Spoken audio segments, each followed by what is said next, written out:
Thank you so much, Casey. And I appreciate your working together with Jerry. We look forward to special solo and special music there. So,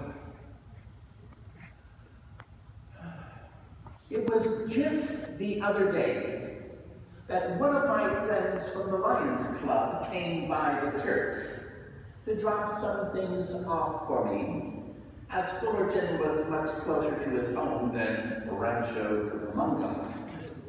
And while he was here, I gave him a sort of tour, took the opportunity to brag on our church a bit, one of my favorite things to do, because I always love telling people about the witness, the ministry, the service that goes on here at 2200 West Orangethorpe.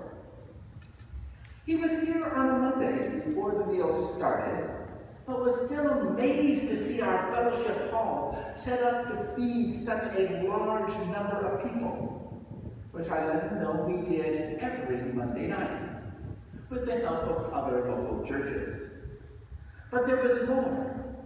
As I was walking him to his car, he noticed one of the signs that is written in both English and Korean, which led us to a discussion about the 4 congregations that use this facility, and which minister to the Lord Jesus Christ, each in their own individual way, each in their own individual language, but each of them worshiping Jesus. He seemed to be amazed at what I said, that the gospel was preached here every weekend in English, Spanish, Korean, and a Philippine form of English used by our 4th congregation. But what seemed to catch his interest even more was the fact that each of the churches not only came from a different cultural and ethnic background, but were different denominations, different parts of the Christian faith.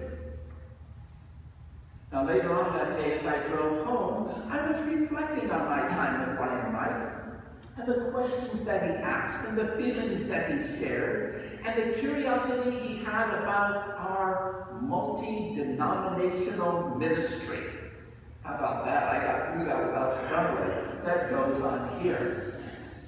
And I realized that for far too long, I had thought that everyone had the same basic overall understanding and knowledge of the church that I had, and understood how it was structured, which of course was silly of me to think, because not everyone was raised in the church as I was, not everyone is seminary trained, not everyone's been a pastor for 40 years. So of course they might be taken off guard when they find out there's definitely more than one church in town, more than one way to worship Jesus, more than one way to interpret the scriptures and put them into effect in our lives. In essence, more than one way to be a Christian in today's world. At least that is the way we disciples think, who have been at the forefront of what is called the ecumenical movement from the very beginning. So why not have 4 different denominations in one building? Ever come to a street corner where there are multiple fast food restaurants to choose from when you have the afternoon munchies? I can get to Jack in the Box, the little Mexican restaurant, Burger King, or Taco Bell, all within 3 minutes. Lots of choices for that. Why not churches? Ever go to a shopping mall where there is more than one kind of store to shop from? Do I go to Home Depot? Do I go to Lowe's? Maybe to Sam's Club? Why not Costco? Gone car shopping into an auto mall with a half-dozen different brands available? Or gone to see a movie at one of those multiplexes where there are 8, 10, or 12 choices? Spider-Man is a great one, by the way. Ever hear the expression that variety is the spice of life? Well, that can apply to the church as well. For within our community, within our nation, you would not believe how many churches you have to choose from. The other day I went online and looked up churches in Fullerton, and counted 46 different congregations within the boundaries of our city. 46. Some of them were denominational, such as ours, with names you would recognize: Disciple, Presbyterian, Baptist, Methodist, Lutheran. Some of them are independent congregations, like the Holy Mother of God in Prophecy and Christ over the Rainbow. I mean, they've got some interesting names on these churches. But 46 different churches where you and everyone else can choose to come and worship. You would be even more amazed when I tell you that I put the question into my search engine: how many different denominations are there in the United States? The answer came back: 1,200. 1,200 different denominations. Obviously, some of them smaller than ours, many of them larger, but 1,200 different denominations. Each one preaching that Jesus is the Christ, the Son of the living God, and our personal Savior. Amen to that. Each one talking and preaching and teaching about sinfulness and forgiveness, redemption and renewal. Most each and every one talking about at times heaven and hell and the road to salvation and what we must do to obtain a place in God's heavenly kingdom. Now, I will be honest with you. I will tell you that over the course of history, those churches have often not gotten along. Does that amaze anyone? Battles within churches, among churches, between churches, within denominations. They fight over how things should be done and how the church should be structured. They disagree on how worship should be conducted and how our churches should be controlled and run. They go over and over again about how their memberships should behave and how they should act, what is and is not acceptable and appropriate behavior. We've been in churches, ladies, where if you're not in a dress, you don't come. And for the men, shirt, ties, and coats. They have rules about what you should eat, what you should drink, what you should wear, how you should live. It is amazing what churches find to fight over, most of which have nothing to do with the Bible. Yes, at times these churches have not gotten along for a variety of reasons, and they've often broken apart, they've splintered, they've reformed into separate denominations. Now, I would like to tell you that the disciples are above that. But the truth is, we've been thrown out of more denominations than you can shake a stick at. I think the first people to throw us out were the Presbyterians. We had disagreements about who should and should not have communion. And so back in the early times of Campbell and Stone and the other founders of the church, the Presbyterians decided we should go our own way. Next, it was the Baptists who got rid of us. That's where we get our baptism by immersion. We had problems over the freedom to interpret the scriptures. They're very much, this is the way. And we'd say, but there are lots of ways. And they go, no, there isn't. We go, yes, there is. And they showed us the door. In 1906, it was the Church of Christ that split with us. Do you know they do not have instrumental music in the Church of Christ during the worship service? Talk about differences in what God wants to hear and not to hear. They sing all their songs a cappella. Strange people. And then most recently in the 1970s is what we call the independent split apart. There was a question of church structure and organizations, how we should run ministry and outreach.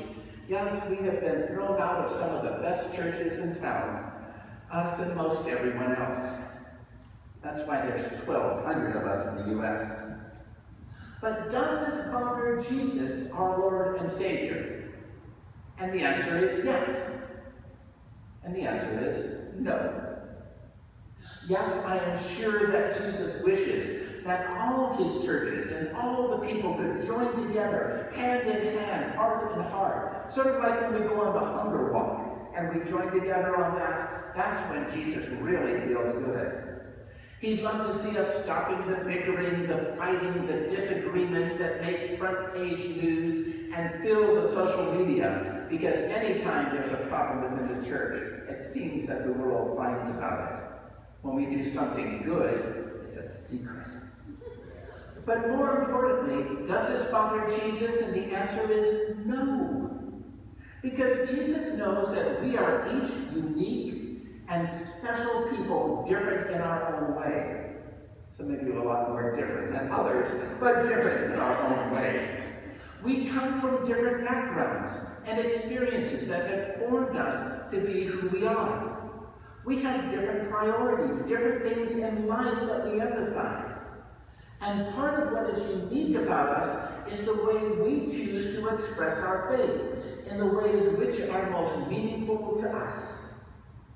We learn from our teachers, our preachers, our prophets, from the disciples of the Lord, in the manner that fills our hearts, our minds, that guides and directs our actions and behavior.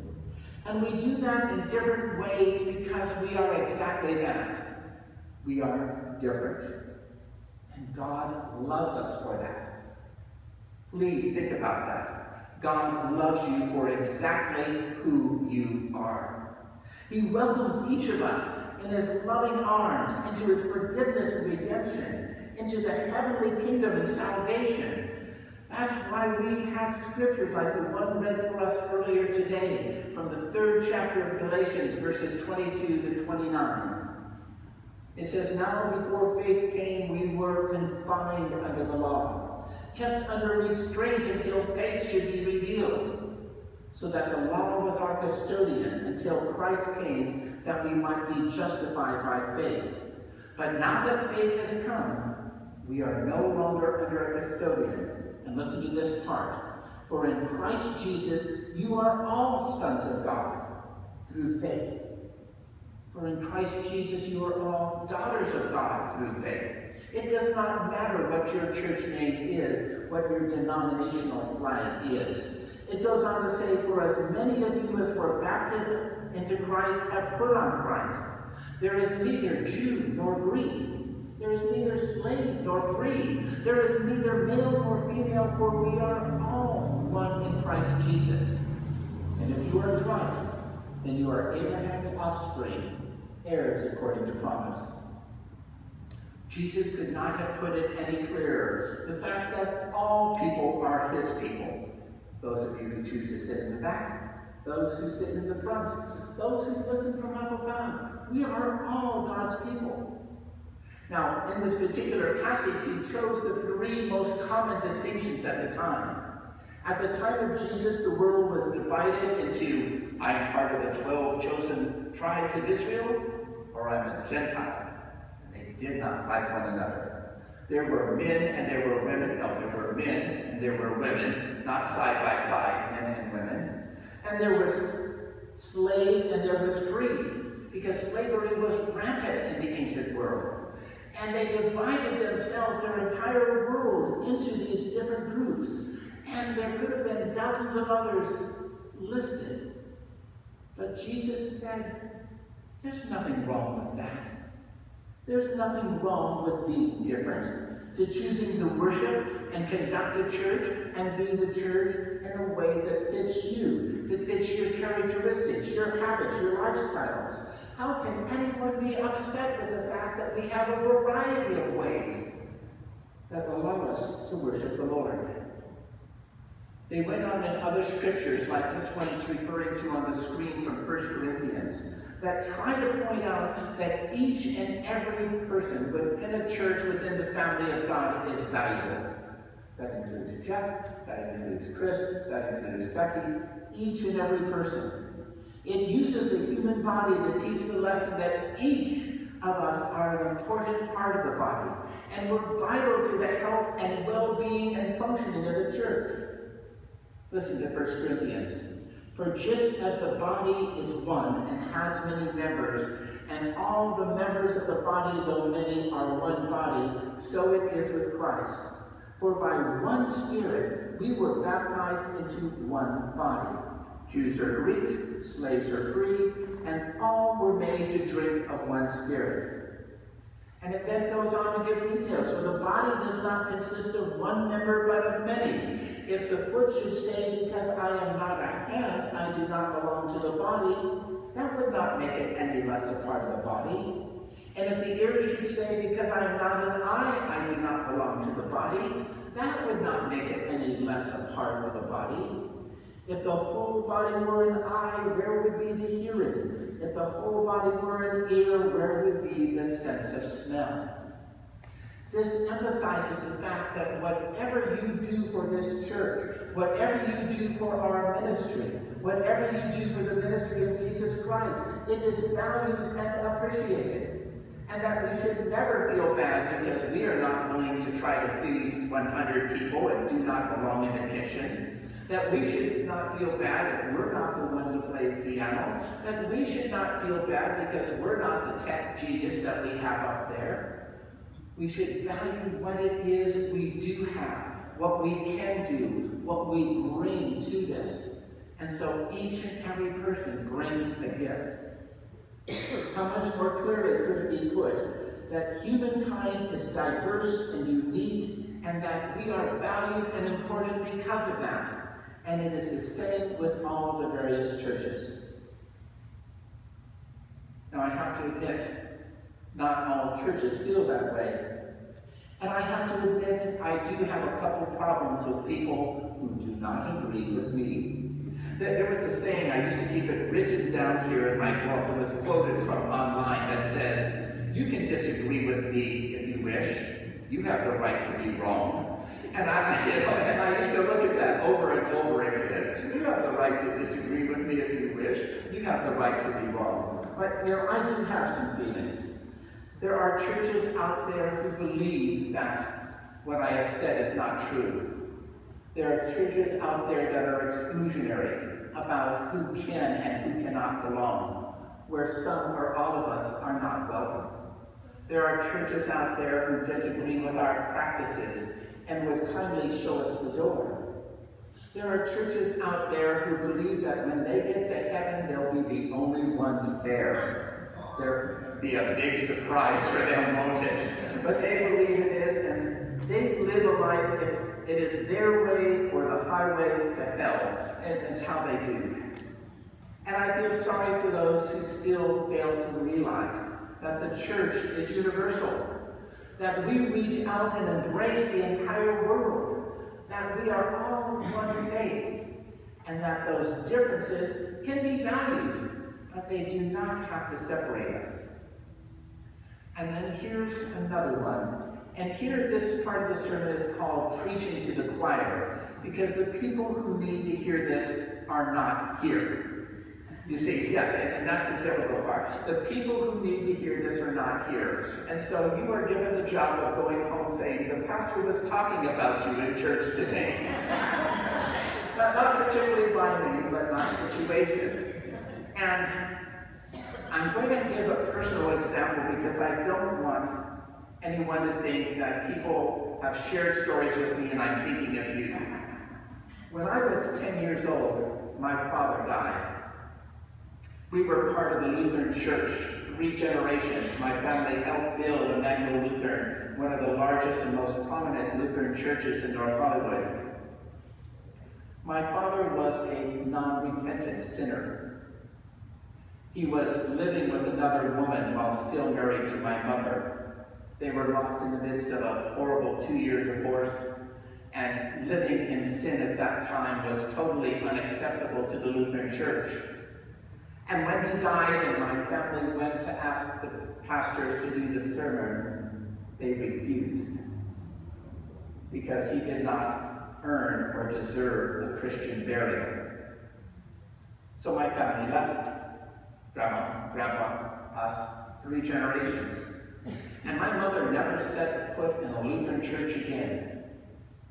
As if that one set of pastors, that one Lutheran church, that one denomination spoke for the entire faith. And so they never went back. Susan and I were in a Lutheran church 2 or 3 weeks ago. It was a great time of worship. I realized that 50 years ago, a terrible crime happened on behalf of the church, but it doesn't keep me away. I know of too many instances where people say that something happened to me in a church. That I went to the church of the Holy Mother of God of Christ over the rainbow, and the people shunned me, and so I'm never going back. I'm not going to attend. As if that one church, that one group, that one pastor was reason to turn away.